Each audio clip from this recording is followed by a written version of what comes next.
கிறிஸ்துவுக்குள் பிரியமானவர்களே, ஆண்டவர் இயேசு கிறிஸ்துவின் நாமத்தில் விஸ்வவாணி நற்செய்தி பணி இயக்கத்தின் மூலம் ஒளிபரப்பப்படும் சிகரம் தொடும் புறாக்கள் என்ற பெண்களுக்கான பிரத்யேக நிகழ்ச்சிக்கு உங்களை அன்புடன் வரவேற்கிறோம். இந்த நிகழ்ச்சியின் ஒவ்வொரு பகுதியும் உங்கள் ஆவி ஆத்மா சரீரத்துக்கு பயனுள்ளதாக இருக்கும். சிகரங்களை தொட உதவும். வாங்க நிகழ்ச்சிக்குள்ள போலாம்.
பிரியமானவர்களே, நாம் வேதம் அறிவோம் பகுதியில் இந்த நாளிலும் மண்பாண்டம் குறித்து பார்க்க இருக்கிறோம்.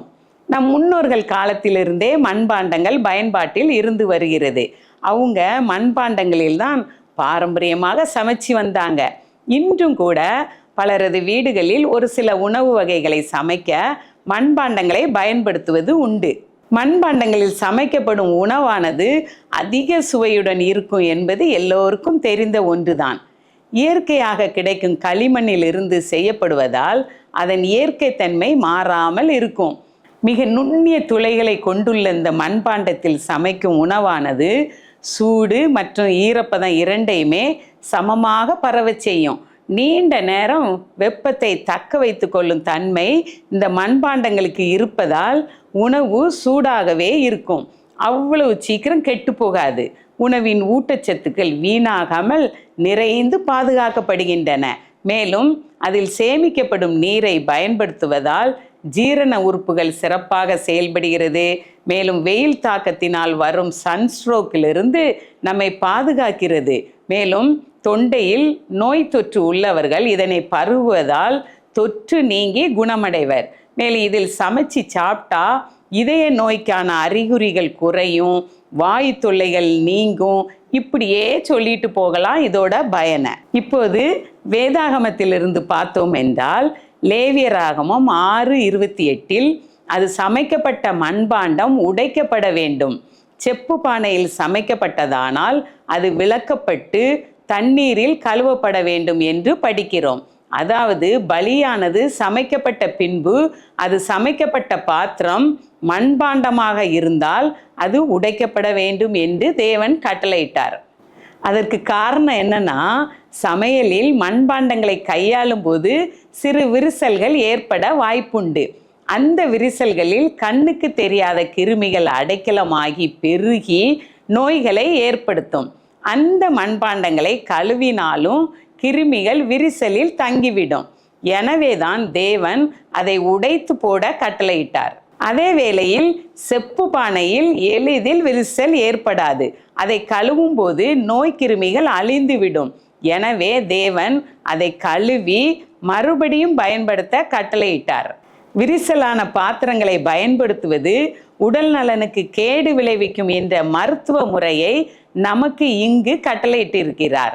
அடுத்ததாக எரேமியா 18:4 குயவன் வணைந்து கொண்டிருந்த மண்பாண்டம் அவன் கையிலே கெட்டு போயிற்று. அப்பொழுது அதை திருத்தமாய் செய்யும்படிக்கு தன் பார்வைக்கு சரியாய் கண்டபடி குயவன் அதை திரும்ப வேறே பாண்டமாக வணைந்தான் என படிக்கிறோம். பொதுவாக கெட்டுப்போன எதையும் யாரும் உபயோகிக்க மாட்டாங்க. ஆனால் இந்த குயவன் அதை தூக்கி போட மனதில்லாமல் அதை மீண்டும் தன் பார்வைக்கு சரியானபடி திருத்தமாய் வணைகிறத கர்த்தர் எரேமியாவுக்கு காண்பிக்கிறார். இந்த நாளிலும் கர்த்தர் நமக்கு சொல்லுகிற வார்த்தை அவருடைய மனசுல நம்மை குறித்த ஒரு திட்டத்தை வைத்து இருக்கிறார். அவருக்கு சரியாய் படுற வரைக்கும் நம்மை வணைந்து கொண்டு இருப்பார். நம் வாழ்வில் அவருடைய நல்லெண்ணத்தை நிறைவேற்றுவதற்காக நம்மை தொடர்ந்து உருவாக்கி வடிவமைக்க விரும்புகிறார். இன்று நாம் இயேசுவின் சாயலாக அதிகமாக உருவாக்கப்பட விரும்புவோமா? நாம் அற்புதமானவர் கையில் இருக்கிறோம் என்பதை நினைவில் வைப்போம். அடுத்ததாக 2 கொரிந்தியர் 4:7 இந்த மகத்துவம் உள்ள வல்லமை எங்களால் உண்டாயிராமல் தேவனால் உண்டாயிருக்கிறது என்று விளங்கும்படி இந்த பொக்கிஷத்தை மண்பாண்டங்களில் பெற்றிருக்கிறோம். ஆம் பிரியமானவர்களே, நாம் ஒரு மண்பாண்டம் என்பதை நினைவிற் கொள்ள வேண்டும். மண்பாண்டத்தில் பெற்றிருக்கும் செல்வம் மிகவும் மதிப்புள்ளது. ஆவியானவரின் வல்லமையை அளவிட இயலாது. மண்பாண்டமாகிய நாம் கவனமாகவும் தாழ்மையுடனும் இருப்பது மிகவும் அவசியம். நாம் எளிதில் உடையத்தக்க மண்பாண்டங்கள் என்றாலும் சாத்தானுடைய உலகை முற்றிலும் வெல்ல கடவுள் தம்முடைய ஆவியால் நம்மை வடிவமைத்திருக்கிறார் என்பதை நாம் நினைவில் கொள்வோமா? கர்த்தர் தாமே அப்படிப்பட்ட கிருபைகளை தந்து நம்மை வழி நடத்துவாராக. ஆமேன். பிரியமானவர்களே, இப்போ நம்ம குழந்தைங்களை ஒவ்வொரு பருவத்திலையும் எப்படி நம்ம அன்பாக வளர்க்கலாம், நன்றாக வளர்க்கலாம் அப்படிங்கிறத நம்ம பார்த்துட்டு வந்துட்டு இருக்கிறோம். இன்றைக்கு நம்ம என்ன பார்க்க போறோம்னா, பிரைமரி ஸ்கூல் அந்த பருவத்தில் இருக்கிற குழந்தைகளை நம்ம எப்படி நன்றாக நல்ல ஒரு முறையில் வளர்க்கலாம் அப்படின்னு பார்க்க போகிறோம். இப்போ பிரைமரி ஸ்கூல் போகிற சமயத்தில் அதே குழந்தைகளுக்கு இதுதான் ஃபர்ஸ்ட் எக்ஸ்பீரியன்ஸ். அவங்க அம்மா அப்பா விட்டுட்டு போகிறது இல்லையா? அந்த மாதிரி போகும்பொழுது அவங்களுக்கு ஆங்ஸைட்டி இருக்கலாம், அவங்களுக்கே ஸ்ட்ரெஸ் இருக்கலாம். சின்ன குழந்தைங்களுக்கு அப்போ அழலாம், ஸ்கூலில் போய் விடும்போது அழலாம். சில குழந்தைங்க துள்ளி ஓடி போயிடுவாங்க ரொம்ப சந்தோஷமா. சில குழந்தைங்கள் வந்து ஸ்கூலில் போன பிறகு அங்கே ஸ்கூலில் பிரச்சனைகள் வரலாம், வேற குழந்தைங்கள்கிட்ட சண்டை வரலாம், இல்லைன்னா மற்றவங்க ஜாமானை அவங்க தூக்கிட்டு வந்துடலாம் வீட்டுக்கு கேட்காம. இதெல்லாம் பிரச்சனைகள் வந்து நீங்கள் ஆன்டிசிபேட் பண்ணி பார்த்துக்கோங்க. இந்த மாதிரி பிரச்சனைகள் வரும் பொழுது நீங்கள் வந்து உங்கள் குழந்தை தப்பு பண்ணால் கூட அந்த குழந்தைக்கு பக்கத்தில் உட்காந்து புரிய வைங்க, ஏன் அது தப்பு அப்படின்ட்டு, ஏன் அது பண்ணக்கூடாது, அது வந்து நல்ல காரியம் இல்லை, அது வந்து அக்செப்டபிள் இல்லை. இப்போ சின்னதுல இருந்தா பின்னாலே நம்ம அதை வந்து சரின்னு நினச்சிக்கிடுவோம். ஒருத்தவங்களுடைய பென்சில் இன்னைக்கு எடுத்துகிட்டு வர்றது, கேட்காம எடுத்துகிட்டு வர்றது வந்து சரியான காரியம் கிடையாது. ஏன்னா என்னதை எடுத்தாலும் நம்ம வந்து பெர்மிஷன் கேட்டு தான் எடுக்கணும். இது இன்னொருத்தவங்களுடையது, நம்ம உடையது இல்லை. அது அவங்க வந்து கொடுக்கலன்னு சொன்னால் அதை சரின்னு நம்ம விட்டுறணும். அந்த மாதிரி வேல்யூஸை இன்ஸ்டில் பண்ணுற டைம் இது. நீங்கள் சொல்லி புரிய வச்சு பண்ணாதான் நல்ல வேல்யூஸ் இன்ஸ்டில் ஆகும். நீங்கள் ஃபோர்ஸ் பண்ணி புரிய வைக்காம அடித்து நீ திருடே, நீ இப்படி, நீ அப்படி அப்படின்னு உங்கள் பிள்ளைகளை கெட்ட வார்த்தைகளால் திட்டி அந்த மாதிரி நீங்கள் உங்கள் பிள்ளைக்கு சொல்லி கொடுக்கணும்னு நினச்சிங்கன்னா, போன தடவை நான் சொன்ன மாதிரி அந்த குழந்தைக்கு நீங்கள் சொல்லி கொடுக்கணும்னு நினைக்கிறது வந்து மூளையில் ஏறாது. ஆனால் என்னை வந்து யாருக்கும் பிடிக்காது, எங்கள் அம்மா அப்பா கூட என்னைய பிடிக்காது, கிளாஸ்லனா மற்றவங்க என்கிட்ட சண்டை போடுறாங்க, டீச்சர்னா என்னைய திட்டுறாங்க, வீட்டிலன்னா அம்மா அப்பா என்னைய திட்டுறாங்க, அடிக்கிறாங்க, யாருக்குமே என்னைய பிடிக்காது, அந்த மாதிரி ஒரு ஃபீலிங்கோட உங்கள் குழந்தை வளர ஆரம்பிக்கும். அதுக்கப்புறம் வீட்டில் பிரச்சனைகள் வரும் பொழுதும் அந்த மாதிரி சின்ன வயசுல அந்த குழந்தைகளால் அந்த பிரச்சனையை தீர்த்து வைக்க முடியலைன்னா, என்னையால பிரச்சனை வருதோ எங்கள் அம்மா அப்பாவுக்கு, இல்லைன்னா நான் இந்த பிரச்சனையை தீர்த்து வைக்க முடியலையே, என்கிட்ட எதுவும் பிளவு இருக்குதா அப்படின்ட்டு அந்த குழந்தைகள் அந்த மாதிரி சிந்தனைகள் அவங்க மனசுல உருவாகலாம் இந்த மாதிரி வாழ்க்கை கட்டத்துல. அதனால ரொம்ப ரொம்ப கவனமாக அந்த லைஃப் ஸ்டேஜில் இருக்கிற சில்ட்ரனை, அந்த ஏஜ் குரூப்பில் இருக்கிற சில்ட்ரனை நம்ம ரொம்ப கவனமாக பாதுகாத்து அன்புடன் வளர்க்கணும். பார்த்துக்கோங்க, எந்த பருவத்தில் இருந்தாலும் பரவாயில்ல, அன்பு மிக முக்கியம். நீங்கள் ஒரு நாளும் யாருக்குமே அடிச்சோ கெட்ட வார்த்தை போட்டோ நான் கண்டிச்சு அவங்களை திருத்தலாங்கிறது நினைக்காதீங்க. ஏன்னா இன்னைக்கு உங்கள் முன்னால் அவங்க செய்யாமல் இருக்க மாட்டாங்க, ஆனால் நாளைக்கு உங்கள் பின்னால் 4 நேரம் கூடவே செய்வாங்க. ஏன்னா அவங்களுக்கும் அந்த ஆங்காரம் உள்ள வந்துடும். இனி இப்படி பண்ணிட்டாங்களே, நான் பண்ணதுக்கு நான் செஞ்சு காட்டணுங்கிற ஆங்காரம் வரலாம். சிலர் படிக்கலாம், ஆனால் அதிகபட்சத்தில் ஒரு நல்ல ஒரு படிப்பு அடிச்சோ கண்டிச்சோ வேண்டாத வார்த்தைகளை யூஸ் பண்ணியோ யாருக்குமே வரப்போறது இல்லை. அதனால அன்புடன் நீங்க பண்ணி காட்டுங்க. அதே மாதிரி உங்க வாழ்க்கைய உங்க குழந்தைங்க பாக்குறாங்க, பார்த்துக்கோங்க. உங்க வாழ்க்கை ஒரு ரோல் மாடல் வாழ்க்கையா இருக்குதா? நீங்க நீங்க செய்யக்கூடாதுங்கிற காரியங்களை நீங்க செய்யாம இருக்கிறீங்களா? உங்க பிள்ளை கோபத்துல கத்தக்கூடாது அப்படின்னு சொல்லும் போது நீங்க கோவப்படும் போது எப்படி இருக்கிறீங்க? நீங்க கத்துறீங்களா? நீங்க ஜாமானை தூக்கி எறிறீங்களா? நீங்க உங்க குழந்தை சொல்லக்கூடாதுன்னு சொல்ற வார்த்தைகளை நீங்க யூஸ் பண்றீங்களா? அதை யோசித்து பாருங்க, உங்களுடைய லைஃப் எப்படி இருக்குதுன்னு. உங்களுடைய லைஃப்பும் ஒரு நல்ல ரோல் மாடலா இருக்கணும் உங்க குழந்தைக்கு. அது அடிப்படையானது. அதை பார்த்து உங்க குழந்தை அதே மாதிரி நான் இருக்கணும்ட்டு நன்மைக்கு எதுவாக செய்யணும். அதனால உங்க லைஃப்பை கவனமாக நீங்க பாருங்க. உங்க லைஃப்பை கவனமாக பார்த்துட்டு உங்க குழந்தை கூட நீங்க எப்படி இன்டராக்ட் பண்றீங்க, அன்போடு இன்டராக்ட் பண்றீங்களா அப்படின்னு பாருங்க. அன்போடு புரிய வச்சு சொல்லி கொடுக்குற குழந்தைகள் நாளைக்கு நல்ல வெல் பேலன்ஸ்டு அடல்ட்ஸா இருப்பாங்க. அதனால அந்த மாதிரி உங்க குழந்தைகளை வளர்க்குறது மச் பெட்டர் தென் உடனே போய் அடிக்கிறது, கண்டிப்பான வார்த்தைகளை சொல்றது அண்ட் ஹார்ஷ் டிசிப்ளின் பண்ணுறத விட. வீட்டில் கம்பு எதுவும் வச்சுருக்கீங்கன்னா அதை நிற்க தூக்கி தயசில் தூர போட்டுருங்க, உடச்சி போட்டுருங்க, வெளியே போட்டுருங்க. உன்கிட்ட பேச மாட்டேன், நீ மூக்குக்கு திரும்பி புக்கு வாசி, இல்லைன்னா முழங்கால் போட்டுருது அப்படின்னு சொன்னீங்கன்னா அந்த கார்னரை வேற ஏதாவது ஒரு யூஸ்க்கு பண்ணிடுங்க. இன்றையிலேருந்து அதை பண்ணாதீங்க. அழுது காய விடாதீங்க உங்கள் குழந்தைங்கள. உங்கள் குழந்தைங்களுக்கு நீங்கள் அங்கே இருக்கணும், ஆனால் சொல்லி புரிய வச்சு அன்போடு அவங்களுக்கு நீங்கள் வழிகாட்டலாம். அதை பண்ணுங்க. ஜெபம் பண்ணுவோமா? அன்புள்ள ஆண்டவரே, நீர் எங்களுக்கு காட்டிய அன்பை கர்த்தாவே நாங்கள் ருசித்து பார்த்து கர்த்தாவே, ஒவ்வொரு நாளும் கர்த்தாவே எங்கள் குழந்தைகளுக்கு அந்த அன்பை நாங்கள் கொடுக்க நீர் கிருபை செய்யும் ஆண்டவரே. எங்கள் வாழ்க்கையில் கர்த்தாவே இருக்கும் எல்லா பிள்ளைகளையும் நீர் மன்னித்தாண்டவரே.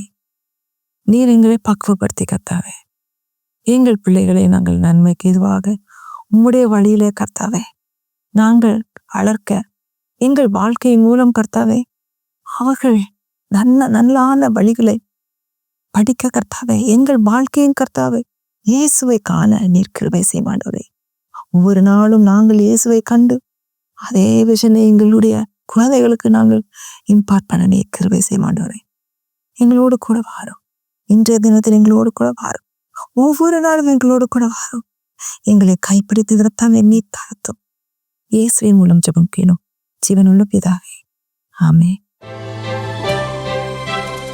பிரியமான சிகரம் தொடும் புறாக்கள் நேயர்கள் அனைவருக்கும் ஆண்டவர் இயேசுவின் நாமத்தில் அன்பின் வாழ்த்துக்கள். இந்த நிகழ்ச்சி மூலம் நீங்கள் அதிகமாக ஆசீர்வதிக்கப்பட்டு வருகிறீர்கள் என்று நம்புகிறோம். இந்த நிகழ்ச்சியை நீங்கள் பார்ப்பது மட்டுமல்ல, உங்கள் உறவினர்களுக்கும் நண்பர்களுக்கும் அறிமுகம் செய்யுங்கள். இன்றைக்கு நாம் உன்னிடத்தில் உள்ள பெஸ்ட்டை பிறருக்கு கொடு என்ற தலைப்பில் சிந்திக்க இருக்கிறோம். பொதுவாக நாம் பெஸ்ட்டாக இருக்க விரும்புவோம். பெஸ்ட்டான உடை, பெஸ்ட்டான ஸ்கூல், பெஸ்ட்டான காலேஜ், பெஸ்ட்டான கார் என எதிலுமே பெஸ்ட்டை செலக்ட் பண்ணுவது நம்முடைய இயல்பு. நம்முடைய பார்வையில் எது தி பெஸ்ட்டாக இருக்கோ அதை தான் நம்ம பிள்ளைங்களுக்கு கொடுக்க விரும்புவோம். தங்களிடத்தில் உள்ள பெஸ்ட்டை கொடுத்த ஓர் சம்பவம் அப்போஸ்தலர் 3ஆம் அதிகாரம் 1ஆம் வசனம் முதல் 10ஆம் வசனத்தில் குறிப்பிடப்படுகிறது. இயேசுவின் சீஷர்களாகிய பேதுருவும் யோவானும் எருசலேம் தேவாலயத்திற்கு ஜெபிக்கும்படி போனார்கள். அப்பொழுது தேவாலய வாசலில் தாயின் வயிற்றில் இருந்தது முதல் சப்பானியாய் இருந்த ஒரு பிச்சைக்காரன் இவர்களை நோக்கி பிச்சை கேட்டு கொண்டிருந்தான். அவனை பேதுருவும் யோவானும் குணமாக்கிய சம்பவம் இந்த பகுதியில் எழுதப்பட்டுள்ளது. 3 நபர்களை முக்கியமாக இந்த பகுதியில் பார்க்கலாம். முதலாவது பார்த்தீங்கன்னா, தாயின் வயிற்றில் சப்பானியாய் பிறந்த மனிதன். அப்போஸ்தலர் 3:2. அப்பொழுது தன் தாயின் வயிற்றிலிருந்து சப்பானியாய் பிறந்த ஒரு மனுஷனை சுமந்து கொண்டு வந்தார்கள். தேவாலயத்திலே பிரவேசிக்கிறவர்களிடத்தில் பிச்சை கேட்டும்படி நாடோறும் அவனை அலங்கார வாசல் எனப்பட்ட தேவாலய வாசல் அண்டையில் வைப்பார்கள். இந்த மனிதனை பாருங்க, பிறக்கும் பொழுதே அவன் சப்பானி. டெய்லி அவன் எருசலேம் தேவாலயத்தின் அலங்கார வாசலில் உட்கார்ந்திருந்தான். அவன் உட்கார்ந்திருந்தது தான் அலங்கார வாசல். ஆனால் அவன் வாழ்வு அலங்கோலமாக, வேதனை நிறைந்ததாக, ஒரு இடம் விட்டு ஒரு இடம் நகர்வதற்கு கூட முடியாமல் யாரோ ஒருவரை எதிர்பார்த்து இருக்க வேண்டிய நிலை. எவ்வளோ பரிதாபம் பாருங்க. டெய்லி அவன் பிச்சை கேட்பதற்கு உட்கார வைத்த சில நபர்கள் அவன் அன்றாட தேவையை சந்திக்க கூட முன் வரவில்லை. யார் அந்த இடத்த கிராஸ் பண்ணாலும் அவங்க ஏதாவது தரமாட்டாங்களான்னு அவன் ஏங்கி நின்றான். ஆனால் இவன் எதிர்பார்த்ததை விட மேலான உயர்ந்த ஒரு ஆசீர்வாதத்தை அவன் பெற்றான். காரணம், தங்களிடத்தில் உள்ள மிக பெஸ்டான ஒன்றை 2 பேர் இவனுக்கு கொடுத்தார்கள். அவங்க யாரு? இயேசுவின் சீஷர்களாகிய பேதுருவும் யோவானும். இந்த பேதுருவும் யோவானும் எப்படிப்பட்டவங்கன்னு சொல்லி நம்ம ஒரு சில குறிப்புகள் பார்க்கலாம். முதலாவது பார்த்தீங்கன்னா, ஜெப வேளையிலே தேவாலயம் சென்றார்கள். அப்போஸ்தலர் 3:1 சொல்கிறது, ஜெப வேளையாகிய 9ஆம் மணி நேரத்திலே பேதுருவும் யோவானும் தேவாலயத்திற்கு போனார்கள். பொதுவாக யூதர்களுடைய நாள் சாயங்காலம் 6 மணி முதல் தொடங்கி அடுத்த நாள் சாயங்காலம் 5:59 மணிக்கு முடிவடையும். 3 மணி நேரமாக பிரித்து நேரங்களை குறிப்பிடுவது அவர்களுடைய வழக்கம். இந்த பகுதியில் சொல்லப்பட்டுள்ள 9ஆம் மணி வேளை என்பது மதியம் 3 மணிக்கு துவங்குகிறது. பாருங்க, இந்த நேரத்தை பார்த்தா சின்ன குழந்தைங்க, வயது முதிர்ந்தவங்க, இல்லத்தரசிகள் தூங்குற நேரம். யாரும் இந்த நேரத்தில் வெளியே போக விருப்பப்பட மாட்டாங்க. ஈவன் கடைகள் கூட என்ன செஞ்சுருக்கும்? அடைத்து கிடக்கும். ஆனால் பேதுருவும் யோவானும் ஜெபிக்கிறதற்காக தேவாலயம் சென்றாங்க. பாருங்க, இயேசுவின் மிக நெருங்கிய சீஷர்கள். அப்போஸ்தலர் 2ஆம் அதிகாரத்தில் பார்க்கும் பொழுது பரிசுத்த ஆவியின் வரத்தை பெற்றவங்க. அப்போஸ்தலர் 2:41 அவனுடைய வார்த்தையை சந்தோஷமாக ஏற்றுக்கொண்டவர்கள் ஞானஸ்நானம் பெற்றார்கள். அன்றைய தினம் ஏறக்குறைய 3000 பேர் சேர்த்து கொள்ளப்பட்டார்கள் என்று எழுதியிருக்கிறது. பேதுருவுடைய பிரசங்கத்தை கேட்டு 3000 பேர் இயேசுவை சொந்த இரட்சகராக ஏற்றுக்கொண்டு ஞானஸ்நானம் பெற்றார்கள் என்று பார்க்கிறோம். அப்படிப்பட்ட பெரிய எழுப்புதல் வீரர்கள் இவர்கள். அவர்களே ஜெபிக்கும்படி தேவாலயம் செல்வார்கள் என்றால் நம்ம எவ்வளவு செய்யணும்? அப்போஸ்தலர் 6:4 சொல்லுகிறது, நாங்களோ ஜெபம் பண்ணுவதிலும் தேவ வசனத்தை போதிக்கிற ஊழியத்திலும் இடைவிடாமல் தரித்திருப்போம் என்றார்கள். இயேசுவின் சீஷர்கள் ரட்சிப்பின் நற்செய்தியை சொன்ன பொழுது எப்படி அவ்வளவு எழுப்புதல் உண்டானது? நம்ம வாசித்த வசனத்தில் ஜெபம் பண்ணுவதிலும் வேத வசனத்தை போதிக்கிற ஊழியத்திலும் இடைவிடாமல் தரித்திருந்தார்கள். இன்றைக்கு மனிதர்களுக்கு மிக தேவையான ரட்சிப்பு ஏன் மனிதர்களை தொடவில்லை? நம்முடைய ஜெபக்குறைவு.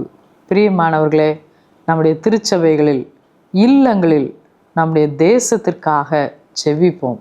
அப்படி ஜெபிப்பதனை பழக்கப்படுத்தி கொள்வோம்.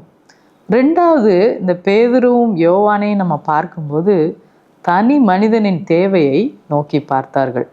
பேதுருவும் யோவானும் தேவாலயத்துக்கு ஜெபம் பண்ண போனார்கள். ஆனால் அவங்க கவனம் தேவாலய வாசலில் இருந்த பிச்சை எடுத்து கொண்டிருந்த சப்பானி மேல் பட்டது. பேதுரு பெரும் கூட்டத்திற்கு மட்டும்தான் சுவிசேஷம் சொல்வாரா? அற்புதம் செய்வாரா? இல்லை, ஒரு தனி மனிதனின் தேவையையும் சந்திக்கிறார். இன்றைக்கு நம்ம எப்படி இருக்கிறோம்? நம்மை சுற்றி தேவை உள்ள மனிதர்கள் இருக்காங்க. அவங்க ஆத்துமாவை குறித்து நம்முடைய அக்கறை என்ன? டைம் கொடுக்குறோமா? அவர்கள் தேவையோடு இருக்கிறார்கள் என்று அடையாளம் கண்டுபிடிக்கிறோமா? யோசிச்சு பாருங்க. மூன்றாவது, இந்த பேதுருவும் யோவானிடத்தில் இருந்த ஒரு முக்கியமான ஒன்று, தங்களிடத்தில் உள்ள பெஸ்ட்டை அந்த மனிதனுக்கு கொடுத்தார்கள். அப்போஸ்தலர் 3:6-7 வசனங்களை வாசிக்கும் பொழுது, அப்பொழுது பேதுரு, வெள்ளியும் பொன்னும் என்னிடத்தில் இல்லை, என்னிடத்தில் உள்ளதை உனக்கு தருகிறேன். நசரேயனாகிய இயேசு கிறிஸ்துவின் நாமத்தினாலே நீ எழுந்து நட என்று சொல்லி வலது கையினால் அவனை பிடித்து தூக்கி விட்டான். உடனே அவனுடைய கால்களும் கரடுகளும் பலன் கொண்டது. இந்த வசனத்தை பார்க்கும் பொழுது, பேதுரு வெள்ளியோ பொன்னோ இல்லை, ஆனால் அதைவிட சிறந்த இம்மையிலும் மறுமையிலும் நம்மோடு இருக்கும் இயேசுவை கொடுக்கிறேன் என்று சொன்னது மட்டுமல்லாது, கைகளை நீட்டி அந்த பிச்சைக்காரனை தூக்கி விட்டான். அப்போஸ்தலர் 4:12 சொல்கிறது, அவராலே அன்றி வேறொருவராலும் ரட்சிப்பு இல்லை. நாம் ரட்சிக்கப்படும்படிக்கு வானத்தின் கீழெங்கும் மனுஷர்களுக்குள்ளே அவருடைய நாமமே அல்லாமல் வேறொரு நாமம் கட்டளையிடப்படவும் இல்லை என்றான்.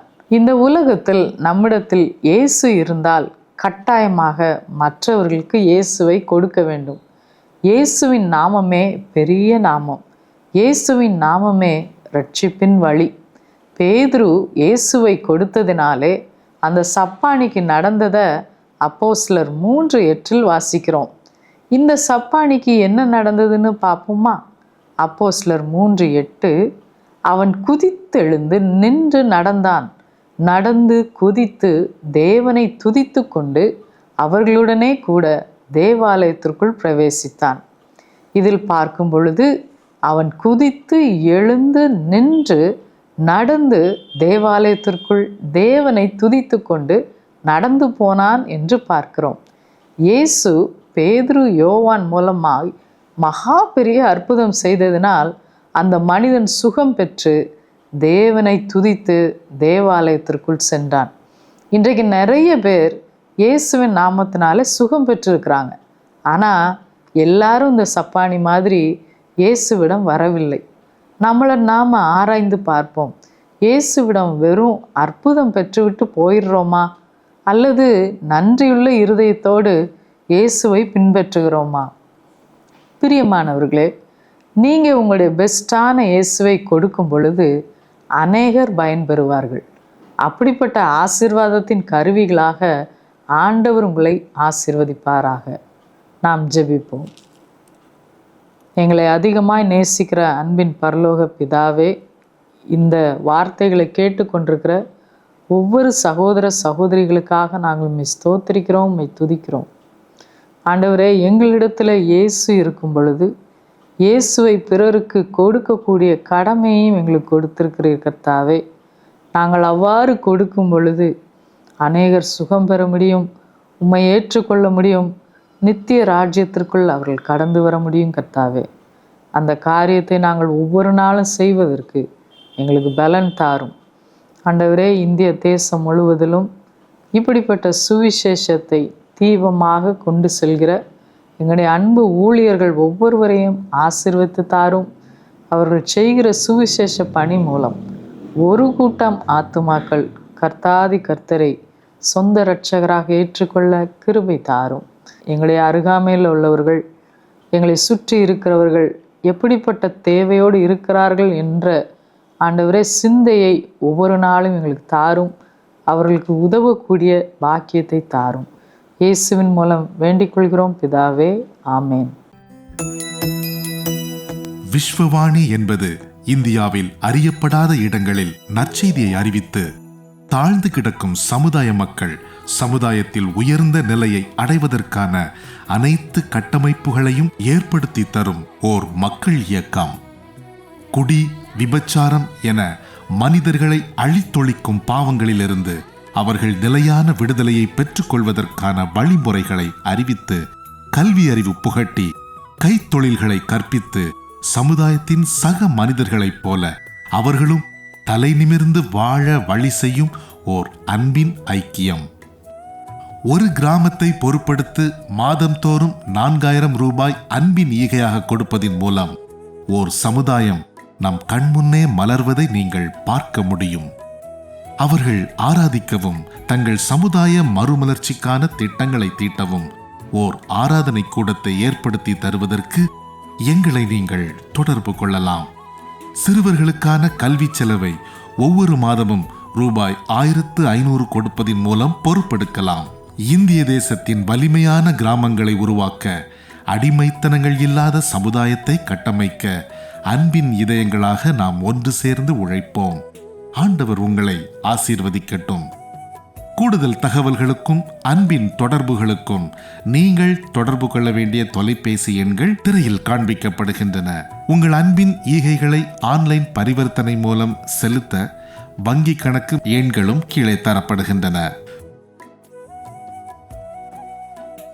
பிரத்யேகமாக தரப்பட்டிருக்கும் QR கோடையும் நீங்கள் ஸ்கேன் பண்ணிக் கொள்ளலாம்.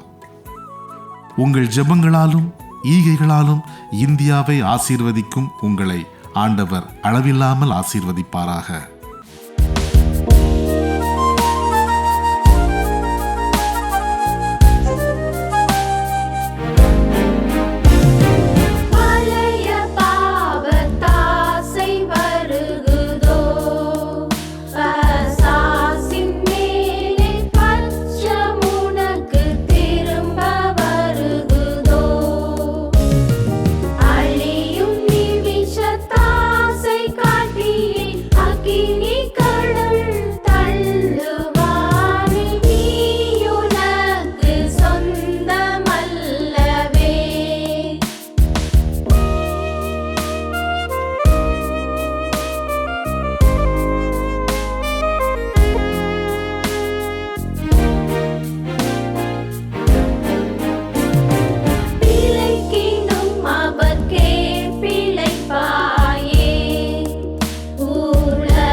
நிகழ்ச்சி உங்களுக்கு ஆசீர்வாதமாக இருந்திருக்கும் என்று விசுவாசிக்கிறோம்.